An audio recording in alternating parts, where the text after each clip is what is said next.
Anytime we do one of these Konami games, I just want to edit in the Seymour Skinner, I love that sound bit. It is the old school Konami logo, and oddly enough, when you begin MGS1 for the first time, and you get that little logo, is like do do do do do do. It's like, I love that sound. Basically. So what took you so long? I just wasn't in the mood to do it until recently. Yeah, this is Super Castlevania 4. You just need a good hour and a half, something like that, to just sit down, have a great time. Everyone talks about how good Castlevania 4 is and how nice it looks. And, you know, this is just one of those cases where I really, really wish I'd grown up with the Super Nintendo so that I could actually agree. Because this game looks ugly to me. It looks butt fucking ugly to me. It's all blocks. Well, it was like launch release for the Super Nintendo. I think it was a launch game in Japan. I know. It's just like, you know... I want to say, if not, then launch window. It's like, I was a Sega Genesis boy, so, like, I see Castlevania Bloodlines, and that looks beautiful to me. But not the Super Nintendo Super Castlevania 4. Well, Bloodlines also has the benefit of being released, like, after I know. Super Castlevania 4. You know, I know the Super Nintendo can look better than this. It has that god-awful Dracula X game. Launch window. That looks nice, but... yeah. Well, even then, to some degree... It is still a little weird because even though it is launch window Super Nintendo, this is still after Castlevania 3, which even with its limitations still would argue a more vivid color palette. Super Castlevania 4 is deliberately muted, I think, just to highlight the aesthetic and the real quote unquote realism of slaying Dracula and his minions. Again, this was when graphics looked good, but not great. Yeah, and you know, I know I'm being slightly hypocritical because the Sega Genesis had a lot of butt fucking ugly games in its early days too. But like, I don't like those games, so I don't like anything. I like the moonwalking up the stairs. By the way, that's great. It's so easy to do in this game.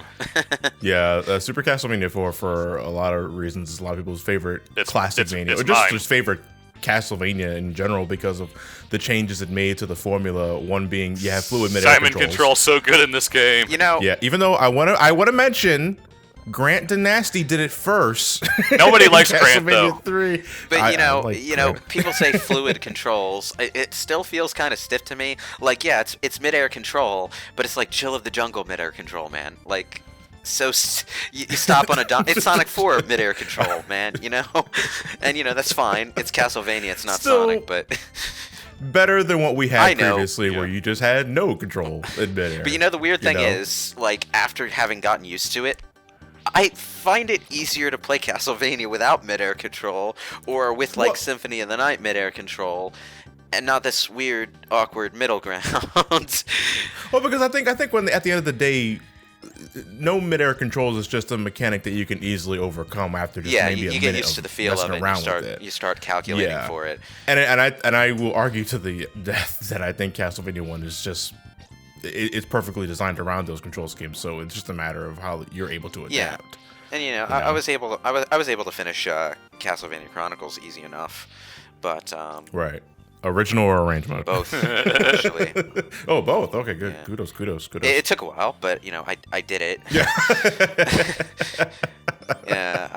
But, yeah, and, you know, my experience with classic Castlevania is pretty limited in general, to be honest. I've played... the same here. I've played a fair amount of Rondo of Blood, both the PSP remake and the port to PS4, which I got the day it came out, I think. Either that or the day after. But soon after. That's other than that, I haven't played Simon's Quest or Castlevania 3. No, I got the knife. Or the original NES version of Castlevania 1. Apart from that, just Castlevania: The Adventure Rebirth on the Wii, which is the only Wii Shop title I own anymore. The only one I bothered. Did you download it before the Wii Shop went off? I downloaded it the moment I got a Wii U. Oh, okay. Yeah, because it was like the one game that I was. Dude, that Wii U is like worth $50 now because you have Castlevania: The Adventure Rebirth. The whole $50. The thing is, I owned a bunch of stuff off the Wii Shop, but then I went and traded my Wii in. I think I told this story before, and I didn't know that it was system specific rather than tied to some account. So I lost all my Oops. stuff. The only thing that I absolutely had to rebuy was Castlevania: The Adventure Rebirth, because that's not coming out on anything. You know. I really wish it would. It's a damn good game, though. So, what about you, Ryan? Like, where did you start This one. in the series? It was this one. Yes. How were you introduced to it? It was just something Video rental stores. out of the blue. Video Hollywood Video, Blockbuster, West Coast, Blockbuster. Blockbuster, of course. This was, it's just back in the day where you go there on a Friday night after school. Your parents let you pick out a movie, and if you had a game console, Super Nintendo or Genesis, God help you if you had a TurboGrafx. You picked out a game for the weekend. So you just kind of try everything, and this was kind of always on the shelf. Yeah, I've been there. The games that I tried were generally Sonic ones, though. Like, my first experience with Sonic 3D Blast was a rental. Well, if you got to play it some way. Yeah. I mean, for me, when it came to old school difficult side scroller action games, my Castlevania was the Jurassic Park game. You know. And I only ever beat that motherfucking game as the Raptor, which is basically easy mode. So I need to go back and beat it as Alan Grant one of these days. No, my super hard platformer back in those days was Roadrunner. Death Valley Rally. Yeah, I could. Holy shit! That's I haven't heard that name in a long time. Let's not forget the Disney games, okay? Yeah. Well, no, I could beat Mickey's Magical Quest. In Aladdin. yeah, not those Disney games. The other Disney games, Lion Aladdin, King. The Lion King, those ones. No, I could beat Aladdin. Which Aladdin? Super Nintendo. I didn't have a Genesis. That's not the one I'm talking about. Okay. Then. I should specify the Sega Genesis one's made by, what was it, Virgin? I think it was Virgin. He's talking about the 2019. Yeah, the ones with like all the beautiful smooth ass animation and the hard as nails level design. Will Smurf. Will Smurf. Yeah. Fresh Prince Ali, fabulous.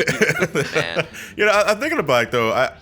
The more I think about it, my rental days as a kid wasn't really so much spent on cartridge games like Super Nintendo Genesis, which you'd think would be the case with me, but it's not. No, I ended up renting a lot more PS1 and like PS2 GameCube stuff back in the day. Yeah. Really?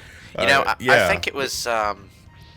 I think it was easier for rental stores to get hold of that stuff simply because the manufacturing costs weren't as high. If I remember correctly, at first anyway, CD-based games were actually cheaper than cartridge-based games for a while. Until because you didn't have Well, the plastic. Yeah. Well, another thing, I mean, just to get a little more personal here, is like, you know, I didn't have the most growing up as a kid, and most of my games for my consoles were either hand-me-downs from my uncle or, you know, it'd be a Christmas gift or birthday gift that my parents gave me, but it's like, this is all you're getting for the year. Make the most out of it, and it just happened to be like RPGs. Yeah. You know, so Well, you know, if you're gonna own fine. anything, those would be the ones to own because you know you get a lot of Yeah. bang out of them. Get your money's worth. Yeah.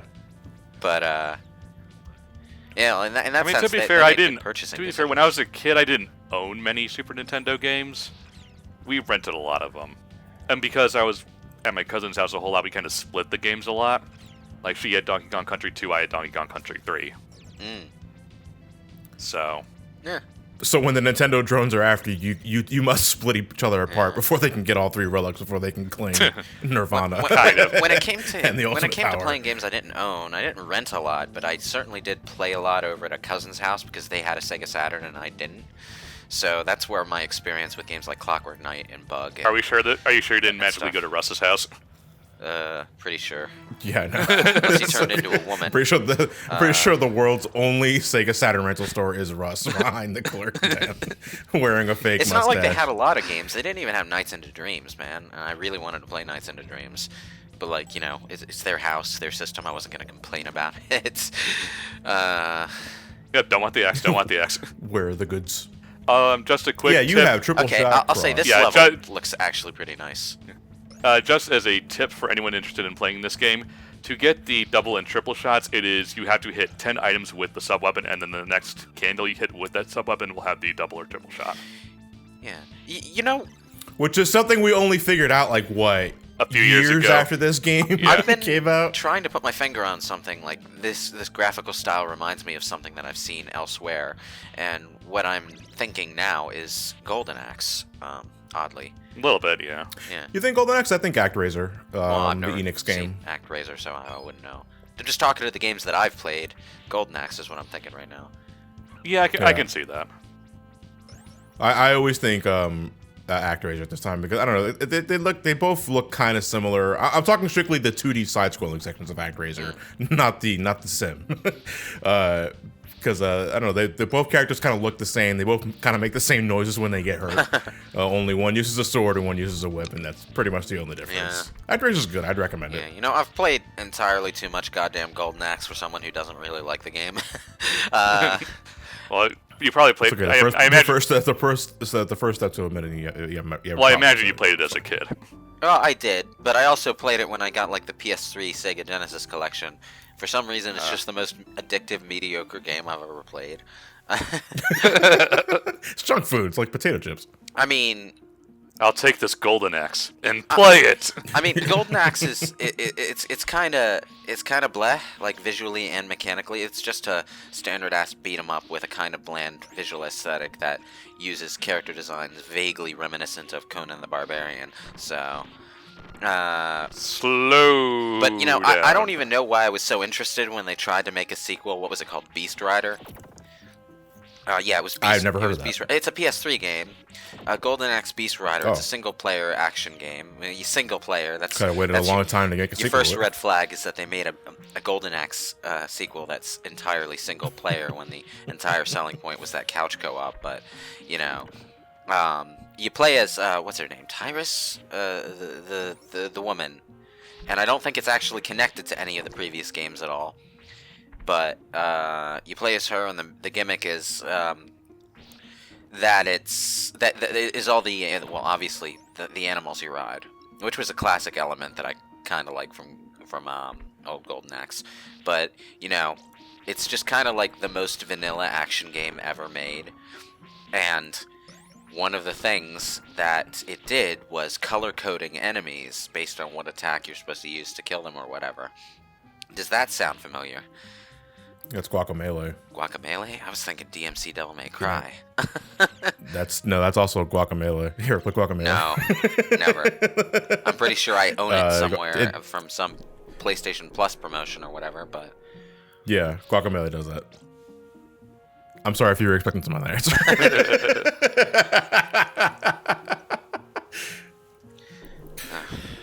Oh my goodness.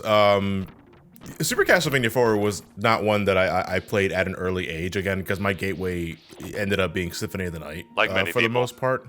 Well, that's to say, like, I've been familiar with Castlevania since the early 90s, because I see my uncle played so many damn times, specifically Castlevania 3. I just never... I was going to say you found out a bit from Captain N. No, I was a little before my time. I still want that as a mod in Ultimate. I would not argue against it. But no, after playing Symphony of the Night and enjoying it so much, again, like I normally do, similar with Resident Evil 4, I ended up going back to the rest of the series, and that's when I discovered this game had such a blast playing. It was such a breath of fresh air too, because I did play the games in sequential order. So by the time I got to 4, I already had 1 and 3 under my belt, and 3 left such a sour taste in my mouth because of how hard it was. Yeah, that the changes that Castlevania 4 brought anyway, I think were just much more apparent. Yeah, I don't like 3. I think it's too hard for its own good. There are a lot of things to like about 3. One, I think it's just a little too long for an NES side scroller. And I legitimately do love the character switcher mechanic, and I do think every character is unique enough to warrant repeated playthroughs. It's just, especially the American version, it's just too bullshit. Yeah. Like, I always tell people to play, if you're going to play Castlevania 3 some way, you play the Japanese release, which eases up on the difficulty. Which is weird, because it's usually the other way around. It's not. Yeah, it's usually the opposite. It's not usually the other way around. There are certain genres and certain franchises that, for some reason, the Japanese market just does not like as much, so they make those easier. One of them is Resident Evil. Another one is Castlevania. And I'm pretty sure Devil May Cry is a third one. I know Devil May Cry, the third game specifically, did that for its original release. Not just the third game though. I'm pretty sure there's like differences between the first game's Japanese release and the American release. Like the continue system is a lot more forgiving in the Japanese version, whereas they made it basically a restart at the beginning of the room thing. Basically, it's the difference between yellow orbs and green orbs, yellow orbs and golden orbs. I'm sorry. Right. Where the gold orbs revive you on the spot when you die. But the yellow orbs start you off at the outside the room, so if you're in the middle of a boss fight, you have to start that over. Yeah, but I mean, this game, I mean, it brought fluid midair controls for the main character specifically, multi-directional whipping, which I don't know why they took neuters, out. like half. Yeah, I agree, but that also really neuters half of the challenge in this game. No, you need. Really, I think don't there's really enough care. challenge in this game as it is. I think this game out of all of them has more emphasis on platforming challenges because enemies don't really give you a problem considering how versatile you are with that whip. Yeah. You know, it's not just multi-directional whipping, but you can also do the what I call the whip dangly thing. Yeah. That neutralizes projectiles, and again, you can jump on and off stairs, which I think is also really big help. You can crouch and walk at the same time. Well, I think you can. There's a lot of utility in movement. I think you can design enemies around those things. I would prefer they keep the controls and just alter the enemies around that than just right. That's basically the main reason why I don't prefer Rondo of Blood compared to this game. Yeah. I just love how Simon controls in this game. Where Unfortunately, that still happens.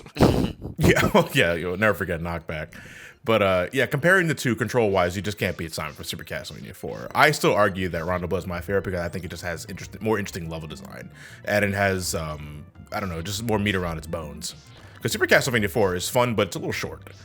Which I know. I don't think a game of this kind needs to be that long. No, but if you can go the extra mile and still make it really enjoyable, then I'd say go for it. That's fair. You know, and I think Rondo of Blood does that really well. That, and it also brings back the character switching from Castlevania 3, and it just so happens that Maria is awesome to control. You mean completely broken? Yeah, I know, but so is Simon in this game. He's not completely broken. Well, I know, but there's a part of me that feels that the design mentality was, let's take the best from 1 and 3 and just beef up Simon. Because I think Simon is more than enough to handle the challenges here, which I think is why this is one of the easiest Castlevania games in the series. Yes. You know, it still requires a bit of finesse. You still have to try in this game. Yeah, there's a higher emphasis on platforming challenges here than in Castlevania 1 and 3. But like in terms of like enemies or just shit like that, in terms of enemies or just other shit like that, I think you shouldn't have too much of a problem, especially if you know how to manipulate the candles and the shots. Yeah. The cross. I do get the show of how broken the cross is at one point in the game. I say this is my favorite. That doesn't mean I am good at it. I bet that's the end-all be-all story of a lot of games we play. Yeah. So just putting that out there right now, this is not some speedrun masterclass of some other games I've played for the channel. 17 minutes in, I think we've well established that with your multiple deaths in the first stages Thanks. of the game. Jeez, Ryan, didn't you know that candle had the knife? Oh boy. Yeah, this boss can be annoying, but he's not the worst in the game. It's really just It helps. He's kind of RNG related because of how the heads move. So you have to get a little bit lucky. Probably the best thing to do is really just kind of get up into his face and diagonal like this. You're given an axe right before the fight. That also helps too. What you can do is stand there in the bottom right of the corner there and just throw the axe, and you'll be able to hit most of them.